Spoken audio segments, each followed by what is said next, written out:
Алматы облысы Еңбекші Қазақ ауданы Шелек политехникалық колледжінің қазақ тілі мен әдебиеті пәнінің оқытушысы Жұмагулова Гүлнара Дүйсенқызы.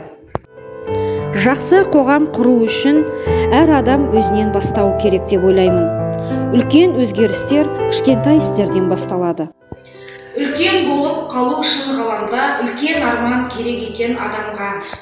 Біреуге көмектесу, өтірік айтпау, уәдеде тұру, үлкенді құрметтеп, кішіні қорғау, міне осылар қоғамды жақсартады. Ақын жазушы Қадыр Мырзали айтқандай, адам боп оңай туғанмен, адам боп қалу көп қиын. Егер әр адам маған не береді деп емес, мен қоғамға не бере аламын деп ойласа, орта әлде қайда мейірімді болар еді.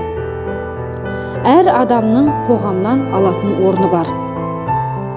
Ахмет Үйгенекей айтқандай, адамды білім сақтайды. Білім мәдениеттің маңызды бөлшегі. Ұстаз болу жүректің батырлығы, ұстаз болу сезімнің ақындығы, ұстаз болу мінездің күншуағы, азбай тұғын адамның алтындығы. Менің мамандығым мұғалім, қызығы мен қиындығы мол, осы мамандықты бала күнімнен армандадым. Ұстаз болып шәкірт тәрбиелеу үлкен құрмет.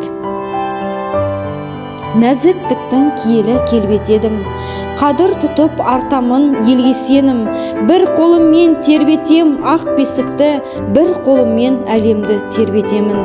Тұрам әркез арымның асқарында, жүрегімде орын жоқ басқа мұңға, мен қазақтың қызымын, көз сал әлем.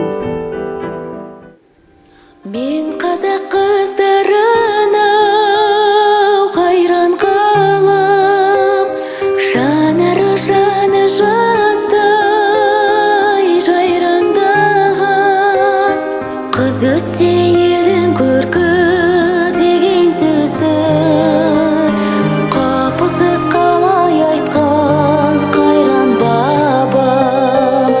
Қыз өссе елдің көркі қапысыз қалай айтқан